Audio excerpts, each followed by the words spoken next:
Master minds commerce చదవాలనుకునే 10th inter విద్యార్థుల తొలి ఎంపిక. నమస్తే రమగారు. నమస్తే జయ. రమగారు, మనకి వారాహి నవరాత్రులు మొదలవుతున్నాయి. మనము దసరా నవరాత్రులు చూస్తాం, తర్వాత వారాహి నవరాత్రులు. వీటిని ఏ విధంగా జరుపుకుంటాం? మనం ఏమైనా ప్రత్యేక నియమాలు పాటిస్తామా? అందరం జరుపుకుంటాం. అసలు ముఖ్యంగా సంవత్సరానికి 4 సార్లు 4 రకాల నవరాత్రులు వస్తాయి. 2 ప్రఖ్యాతమైనవి, ఒకటి వసంత నవరాత్రులు, రెండోది శరన్నవరాత్రులు. ఈ గుప్తంగా జరుపుకునేవి ఇవి 2. ఏవి? వారాహి నవరాత్రులు, శ్యామల నవరాత్రులు జరుపుతారు. మనం చేసుకోము సాధారణంగా. ఇది కొన్ని ప్రాంతపు ఆచారాలుగానే కనపడుతుంది. మన ప్రాంతంలో ఇంచుమించుగా లేనట్టే. మనం సోషల్ మీడియా యాక్టివ్ అయిన తర్వాత ఒక 2-3 సంవత్సరాలుగా ఈ వారాహిని ఆశ్రయిస్తే చాలా రకాల ప్రయోజనాలు లభిస్తాయని, సమస్యలు తీరుతాయని, విపత్కర పరిస్థితుల్లో ఈమెను ఆశ్రయించిన వాళ్ళు వారాహి అమ్మవారిని ఆశ్రయిస్తే సమస్యలు తీరుతాయని చెప్పి వారాహి నవరాత్రుల్ని ప్రఖ్యాతంగా చేసాం. 2-3 ఏళ్ళుగా ఎక్కడ వచ్చాడో అసలు వారాహి అమ్మవారి ప్రతిమని మనం ఇంట్లో పెట్టుకుంటామా రమ్మగారు? పెట్టుకోం కదా. అసలు ఇలా ఉంటారని కూడా చాలా తక్కువ మందికి తెలుసు. అవును. కానీ ఈ మధ్యకాలంలో వింటున్నాం. మొన్న ఫోటో ఫ్రేమ్స్ కోసం నేను షాప్కి వెళ్తే ఎన్ని రకాలుగా కనిపించాయోనండి. అవును. అంటే వారాహి అమ్మవారి ఫోటోని వేరు వేరు కలర్ శారీస్తో, వేరు వేరు భంగిమల్లో, అంటే అంత విరివిగా ఇంట్లో కూడా పెట్టుకోబట్టే కదా అక్కడ కనిపిస్తాం. ట్రెండింగ్ లో ఉన్న జేజీ వారాహి మన వీడియోస్ లాగానే ట్రెండింగ్ లోనే ఉన్నది వారాహి అమ్మవారు. ఆమె ఎప్పుడూ ఉంది కానీ జయ, ప్రఖ్యాతంగా లేదు. ఎందుకంటే ఈమెని ఉగ్రదేవతగానే చెప్పబడుతుంది ఆమె. ఓకే. అమ్మవారి యొక్క పరివార శక్తుల్లో ప్రముఖమైన మంత్రినిగా వారాహి అమ్మవారిని చెప్తారు. ఆదివరాహమూర్తి యొక్క స్త్రీ స్వరూప శక్తి. ఆదివరాహమూర్తిని కూడా మనం సాధారణంగా అర్చనలు, పూజలు మనం ఏమి చెయ్యం. ఏ సందర్భంలోనూ వరాహస్వామి స్వరూపంలో ఉన్న విష్ణు స్వరూపాన్ని ఇంట్లో పెట్టుకోవటం కానీ, పూజ చేయటం కానీ మనకు కనిపించదు. మనకి ప్రఖ్యాతంగా వరాహస్వామి ఉన్న దేవాలయాలు ఏవి? ఒకటేమో తిరుమలలో మొదట వరాహస్వామిని దర్శించాలి. ఎందుకంటే ఆయనే వెంకటేశ్వర స్వామికి స్థలాన్ని ఇచ్చాడు కాబట్టి, అది ఆయనది, భూమి ఆయనది కాబట్టి వారిని మొదట దర్శించి అప్పుడు పెద్ద ఆయన్ని చూడాలి. వీరు ఇంకా పెద్దవారు. విష్ణుమూర్తికి మనం వెంకటేశ్వరుడి కంటే పెద్దవాడుగా వరాహమూర్తిని మనం సేవించుకుంటాం. అదొకటి. రెండో వరాహ స్వరూపం సింహాద్రి అప్పన్న. ఆయన వరాహ నారసింహుడుగా వేర్వేరు స్వరూపాలలో ఉండే నరసింహమూర్తిగా ఆయన కనపడతాడు. వరాహము నరసింహము కలిసి ఉన్న స్వరూపంగా. ఈ 2 తప్ప మనకి ప్రఖ్యాతంగా ఎక్కడా వరాహ స్వరూపంలో స్వామివారు ఉన్నవి లేవు, తక్కువ. తర్వాత కాలంలో వెలిసే 2-3 చోట్ల ప్రఖ్యాతంగా దేవాలయాలు కనపడతాయి. ఒకటి మనకి విజయవాడలో ఉన్నటువంటి విజయకీలాద్రి కొండ మీద ఉన్న దేవాలయాల్లో భూవరాహ స్వామికి ఒక ఆలయం ఉన్నది. కర్ణాటకలో ఉన్నటువంటి కళ్ళహల్లి అనే ప్రాంతంలో భూవరాహ స్వామిది ప్రఖ్యాతమైన, ఆ ప్రాంతంలో బాగా వెళ్తారు. దేవాలయాలు ఉన్నాయి. కానీ మనకి రోజువారీ ఆరాధనలో వరాహస్వామిని ఆరాధించే విధానం మనకి లేదు. ఇప్పుడు వరాహస్వామి యొక్క స్త్రీ స్వరూప శక్తి అయినటువంటి వారాహి దేవత కూడా, వారాహి కూడా ప్రఖ్యాతమైన కొన్ని స్వరూపాలు ఉన్నాయి. ఇవేంటంటే మంత్రాధిష్టాన దేవతగా ఉంటుంది.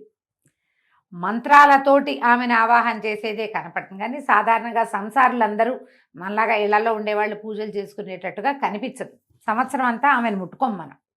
ఇప్పుడు ఈ అమ్మవారిని ఈ ప్రఖ్యాతంగా ఈ 10 రోజులు మాత్రమే సేవించడం, నవరాత్రులు 9 రాత్రులు సేవించడం మనకి కనిపిస్తుంది. ఈ అమ్మవారిలో కూడా వారాహిలో కిరాత వారాహి అని అలా ప్రత్యేక స్వరూపాలు ఉన్నాయి. మంత్రాధిష్టాన దేవత ఈవిడ. ప్రఖ్యాతంగా కొన్ని చోట్ల ఏంటంటే పీఠాలలో, మఠాలలో మంత్రం బాగా పునశ్చరణ చేసే చోట, యజ్ఞం, యాగం, హోమాలు అవి జరిగే చోట విరివిగా ప్రజలు వచ్చి అమ్మని సేవించి ప్రసాద స్వీకారం చేసే చోట గనక ఇది చేస్తే ఆ అమ్మవారి యొక్క ఉగ్రశక్తి, ఉగ్రత్వము అవి శాంతింపబడతాయని ఇలా వ్యవహారంగా చెప్తారు. అయితే ఇటీవల మనం వారాహి అమ్మవారికి కూడా అక్కడక్కడ దేవాలయాలు చూస్తున్నాం. మనకి కాంచీపురంలో ప్రఖ్యాతంగా లోపల అమ్మవారి కామాక్షి ఉంటే బయట వారాహి స్వరూపం కనపడుతుంది. అంతరాలయం దగ్గరే మనకి ఉన్నది. కానీ మనకి ఇప్పుడు దేవాలయాలే ఇప్పుడు మనకు కనిపిస్తున్నాయి. తిరుమలలో కూడా, తిరుపతిలో కూడా నేను వెళ్ళొచ్చాను, చెప్పాయి కదా. ఈ 2-3 చోట్ల అది పీఠానికి అనుబంధంగా ఉన్న దేవస్థానంగానే కనిపిస్తుంది. ఎలాగైనా ఎక్కడైనా కనపడితే నమస్కరించుకోవటానికి ఏ ఆటంకము లేదు. అంతే కదండి, నమస్కారం చేసుకోవచ్చు. ఒకవేళ ఏ దేవాలయానికైనా వెళ్ళినప్పుడు అక్కడ అర్చనాధికారులు జరుగుతుంటే అర్చనలో పాల్గొనొచ్చు, ఏమీ భయం లేదు, తప్పు లేదు, చెయ్యొచ్చు. అయితే ఈ ప్రఖ్యాతమైన ఈ 9 రోజులు చేసేటప్పుడు మనం కొంచెం చిన్న మెలకువతోటి వ్యవహరిస్తే సరిపోతుంది, చేసుకోవచ్చు. ఇప్పుడు ఇది ఉగ్రదేవతారాధనగా దీన్ని ఏం తీసేయాల్సిన పని లేదు, చేసుకోవచ్చు. ఈ చేయటం ఏమిటి, మనం ఎట్లాగో ప్రాణప్రతిష్ఠ చేసి విగ్రహాలు పెట్టి అంత గందరగోళంగా హైరాన్ పడద్దు. ఓకే, యాజ్ సింపుల్ యాజ్ చేసుకోవచ్చు, ఎంత సింపుల్గా అయినా. ఈ 9 రోజుల పాటు ఎక్కడి నుంచి మొదలైంది, ఇది ఆషాఢ శుద్ధ పాడ్యం నుంచి నవమి వరకు పూజ. పొద్దునైనా చేసుకోవచ్చు, రాత్రైనా చేసుకోవచ్చు. కాకపోతే ఈ వారాహి యొక్క శక్తి రాత్రి వేళల్లో ఎక్కువ ఉంటుందని, పగలు అమ్మవారు నిద్రిస్తుందని చెప్తారు. మేము తిరుపతిలో వెళ్ళినటువంటి అమ్మవారి దేవాలయంగా లేదది, అదొక పెద్ద మండపం లాగా ఉండి క్లోజ్ చేసి పెట్టారు. మేము అక్కడ లోపలికి వెళ్ళాక చూస్తూ మాట్లాడాం 2 వాక్యాలు. అక్కడ కూర్చున్న ఒక స్వామీజీ ఒక ఆయన జపం చేసుకున్నారు. అమ్మ మాట్లాడుకోకండి, అమ్మవారు పగలు నిద్రిస్తుంది, రాత్రిపూట అమ్మ మెలకువగా ఉంటుంది అని చెప్పారు. హైదరాబాద్లో కూడా 3-4 చోట్ల అమ్మవారు వారాహి ఉంది పీఠంలో. నేను చెప్పాను లాస్ట్ టైం, కుదిరిక ఉంటే వెళ్ళి రావచ్చు. ఈ సమయాల్లో మంచివి. ఇవి ప్రఖ్యాతమైన రోజులు. ఆమె యొక్క శక్తి ద్విగుణీకృతంగా ఉండుండొచ్చు, అందుకని చెప్తారేమో ఈ నవరాత్రులు అంటారు. చెప్తారు. ఈ 9 రోజులు మనం ఏం చేయొచ్చు, వారాహి అమ్మవారిది ఒక చిన్న ఫోటో పెట్టుకోండి, ప్రతిమలకి వెళ్ళొద్దు, కలశాలు పెట్టుకోవద్దు. దసరా నవరాత్రులకు చేసినట్టుగా కలశాలు అక్కర్లేదు. మనం ఇవి పెడతారు కదా, దీపాలు పెడతారు, అఖండాలు అవి పెట్టుకోవాల్సిన అవసరం లేదు. ఓకే, సింపుల్గా చేసుకోండి. ఒక్క ఫోటో. మనం ఏంటంటే ఏదైనా ఆరాధన చదువుకునేటప్పుడు స్వరూపం కనపడుతుంటే మనకు ఒక సంతోషం, తృప్తిగా ఉంటుంది. ఇంత చిన్న ఫోటో పెట్టుకోండి చాలు, పెద్ద ఫోటో కూడా అక్కర్లా. ఏవైనా 4 ఎర్రని పువ్వులతోటి అర్చన చేసుకోండి. వారాహివి 12 నామావళి ఉంది, అష్టోత్తరం దొరుకుతుంది, 2-3 రకాల స్తోత్రాలు ఉన్నాయి. ఏదైనా ఒక స్తోత్రంతో ఆ స్తోత్రం చదువుకుని ఆ పువ్వులు సమర్పించి ఏదైనా నివేదన పెట్టుకోండి చాలు. ఇప్పుడు మీరు ప్రాణప్రతిష్ఠ చేస్తాము, ఉద్వాసన ఎప్పుడు చెప్పాలి, ఇలాంటి వ్యవహారాల్లోకి దిగదు. ఎందుకంటే ఇది ప్రఖ్యాతంగా చేసేది కాదు, మామూలుగా రోజువారీ మనం చేసుకునేది కాదు. కాబట్టి ఇవి ప్రత్యేకమైన రోజులు, ఆమెకి సంబంధించిన రోజులుగా చెప్పబడుతున్నాయి. కాబట్టి పెద్దవాళ్ళంతా చెప్తున్నారు. కాబట్టి ఈ 10 రోజులు మనం ఏదైనా చదువుకోవచ్చు, చెప్పుకోవచ్చు. రోజువారీ నివేదనకి అమ్మవారికి పానకము, పెసరపప్పు నివేదన చేయొచ్చు, వడపప్పు, పానకము. మీరు చేయగలిగితే పాయసాన నివేదన చేయొచ్చు. 9 రోజులు ఏదైనా ఒక అన్న నివేదన చేయొచ్చు, ఫలాలు అవి పెట్టచ్చు. పానకము, వడపప్పు మాత్రం మస్ట్ అండ్ షుడ్గా పెట్టాలి. ఎందుకంటే అమ్మవారు కొంచెం ఎక్కువ అంటే పవర్ఫుల్ దేవత.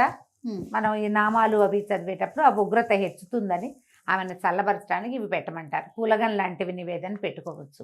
మీరు గ్రాండ్గా చేసుకుంటా ఉంటే ఎవరైనా గురువు గారిని ఆశ్రయించి చేసుకోండమ్మా, నేను ఇంతే చెప్తా, నేను ఇంతకంటే చెయ్యట్లేదు, చెయ్యను కూడా, ఇంతే చేస్తున్నాం. ఇవి మంచి రోజులు కాబట్టి రోజువారీ చదువుకోవచ్చు. 12 నామావళి చాలా చిన్నది, 12 నామాలు. ఓకే, చక్కగా చదువుకోవచ్చు. ఆ 12 నామాలనే 9 సార్లు లెక్కెట్టి చదువుకోండి, అయిపోయింది.